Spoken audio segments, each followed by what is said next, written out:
Olá pessoal, eu sou a Mari. Se você é novo por aqui, não esqueça de se inscrever, compartilhe o vídeo nas suas redes sociais para ajudar a divulgar o meu canal, não esquece de dar o joinha, deixar seus comentários aqui embaixo pra gente conversar. O vídeo de hoje é um 3 em 1, onde eu vou falar sobre as minhas impressões de leitura dos últimos 3 livros que eu li. Na verdade vai ser um pouquinho mais de 3, porque um deles é trilogia. Então eu vou começar falando primeiro de Amada, da autora Toni Morrison. Amada foi lançada em 1987 e ganhou o prêmio Pulitzer logo no ano seguinte. A autora Toni Morrison foi a primeira mulher negra a ganhar o prêmio Nobel de Literatura em 1993. O livro se passa no período pós-revolução e trata principalmente sobre escravidão e maternidade. A protagonista, eu acho que a gente pode falar que é a Seth, que é a personagem que mais aparece e que tem grande importância nessa história toda. Porque a narrativa, ela é toda fragmentada e feita sob diversos pontos de vista. Mas a Seth tá sempre no centro da questão que permeia todo o livro. A Seth é uma escrava. Ela trabalhava numa fazenda, ela casou com um dos escravos de lá e teve vários filhos, e ela começa a se questionar sobre a maternidade. Ela não entende por que o seu filho, ela não pode considerar o fruto do amor dela com o marido dela, né, fruto do seu ventre, como um filho, porque na verdade aquilo ali é uma mercadoria, porque o dono dela tem a posse, é o dono dos filhos dela. Então ela começa a ter esse pensamento. E aí gera uma vontade de fugir do local. A fazenda que ela mora chama-se Docilar.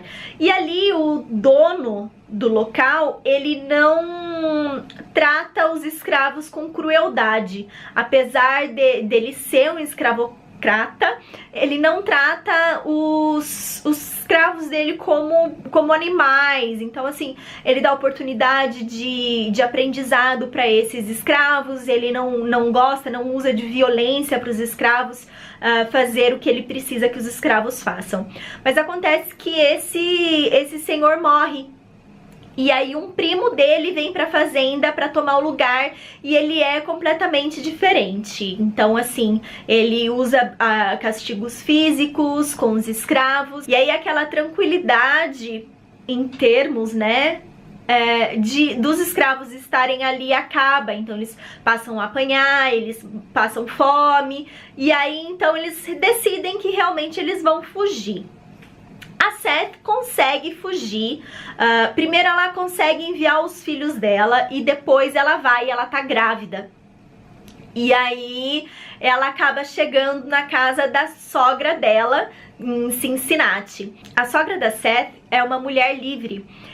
O filho dela comprou a liberdade dela com mais trabalho. Então assim, lá na fazenda, na Docilar, ele fazia o trabalho dele normal, e no final de semana, quando era para ele ter uma folga, ele trabalhava mais para poder pagar a liberdade da sua mãe.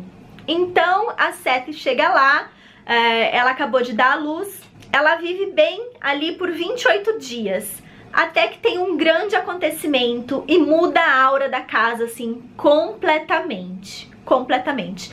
Esse acontecimento a gente não sabe o que é. Ele é um grande mistério que vai sendo revelado aos poucos ao longo da narrativa.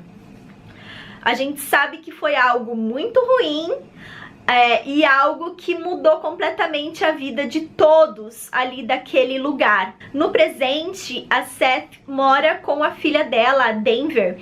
Nessa casa, a sogra já faleceu, os 2 filhos mais velhos dela foram embora, e ficou ela e a Denver, e as duas são assombradas por um fantasma. No começo da leitura eu tive um problema sério com a narrativa, porque ela é super fragmentada e é contada com os sentimentos dos personagens. Então você vai montando o quebra-cabeça de acordo com os sentimentos que lhes são apresentados, que lhes são narrados.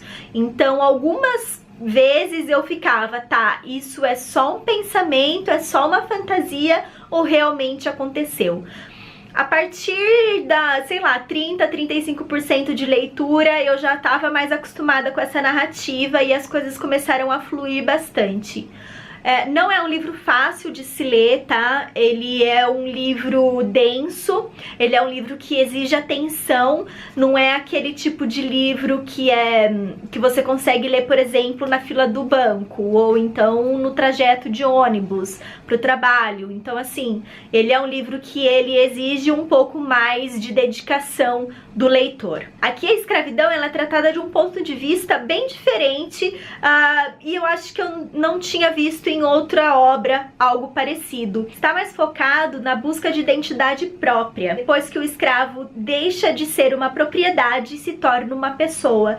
Ele chega nesse ponto que ele é liberto, que ele pode fazer o que ele quiser, que ele pode sentir o que ele quiser, mas ele não sabe como fazer isso, porque desde pequeno ele foi ensinado, ele foi doutrinado a fazer isso, a sentir aquilo. Então esse livro ele aborda esse lado da escravidão. É um livro que eu gostei bastante, vale muito a pena a leitura, mas pegue esse livro naquele momento que você sabe que você vai conseguir se dedicar à leitura dele. Bom, passando pra frente, agora eu vou falar um pouquinho sobre o espírito da ficção científica do Roberto Bolanho. Esse autor é um dos autores que eu nunca tinha lido e sempre te amei. Eu tenho muita curiosidade de ler as obras do Bolanho, principalmente por causa do pessoal do Espanador, por causa da Denise Mercedes, por causa do Henrique Júnior. Então, assim, muita gente bacana. A Isa Vick também já indicou Detetives Selvagens 2666. Então, assim, muita gente que eu aprecio a opinião, que eu gosto da opinião, já recomendou o Roberto Bolanho. Acontece que esse livro, ele é um livro póstumo do autor, que não se sabe se ele está bem terminado, se ele está concluído. Algumas pessoas me avisaram que não seria legal eu ter esse livro como primeiro contato com o autor, mas acontece que eu já tinha solicitado o livro de parceria, já estava com o livro em mãos, então foi esse mesmo o meu primeiro contato com o autor. Mas eu junto-me ao coro e digo pra vocês que não é legal ser o primeiro contato com o autor, tá? O livro, ele é um pouco confuso, eu nem sei bem como falar sobre o enredo dele. Basicamente vai falar sobre o Reno e o Jan, que são dois autores que são, assim, completamente apaixonados por literatura e poesia, e principalmente ficção científica.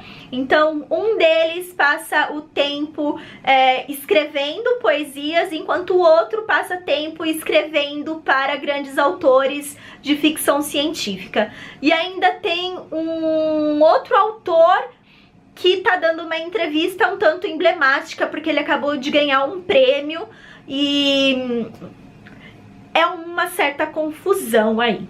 A história demora um pouco pra engrenar, então eu só fui começar a gostar do livro depois da metade da leitura, mas me deixou com ainda mais curiosidade para conhecer as obras do Roberto Bolanho, porque ele tem uma escrita muito peculiar, ele usa um linguajar assim muito diferente, que eu gostei bastante. Ele cria os seus personagens assim com um toque de loucura, e eu fiquei interessada então em conhecer mais obras do autor.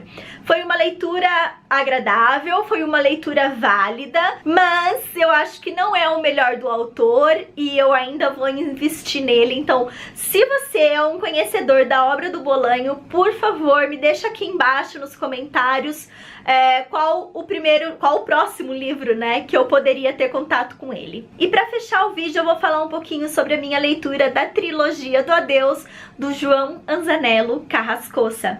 Esse box, ele saiu pela Suma de Letras, ou não, saiu pela Alfaguara, se eu não me engano.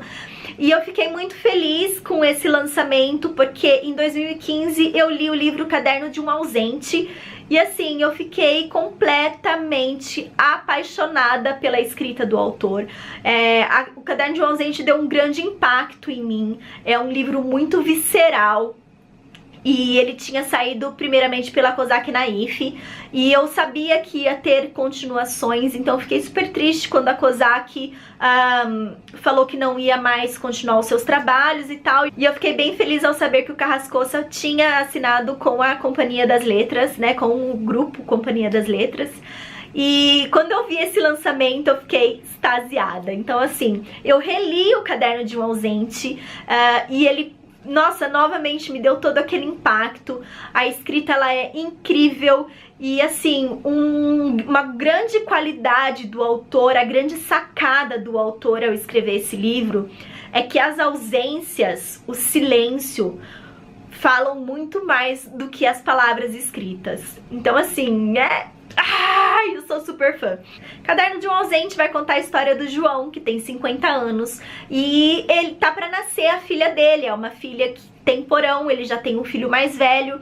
E aí ele fica preocupado em não estar presente na vida da Bia conforme a Bia for crescendo, porque ele já, afinal de contas, ele já tem 50 anos, então ele tem medo de como vai ser a infância dela, a adolescência, se ele vai ter tempo ou não de falar pra ela as coisas que ele sabe, ensinar. Então, assim, ele escreve esse caderno como uma carta pra Bia, e cada capítulo fala de um assunto diferente, e ele vai tentar passar pra Bia todo o conhecimento que ele tem de coisas que ele aprendeu sobre o mundo. O segundo livro é Menina Escrevendo com o Pai, e aí nós temos a Bia como protagonista. Ela encontrou essa carta que o João escreveu pra ela, e aí ela vai escrever em um caderno como que foi a infância dela, a adolescência e até aquele momento doloroso por qual que ela tá passando. O terceiro, que fecha a trilogia, é A Pele da Terra. Já é a visão do Mateus, que é o primeiro filho do João, contando um pouco sobre como é a aproximação dele com o filho, já que ele se separou da mulher, ele não mora na mesma casa que o filho, e eles vão fazer uma peregrinação em Santiago de Compostela. E aí vai falar um pouquinho sobre essa dinâmica de como é essa reaproximação entre os dois. Da trilogia toda, o meu preferido continua sendo o Caderno de um Ausente. Eu acho que foi o que mais me causou impacto. O segundo livro eu gostei bastante, e o terceiro livro eu achei bem razoável. Eu não gostei muito do terceiro livro.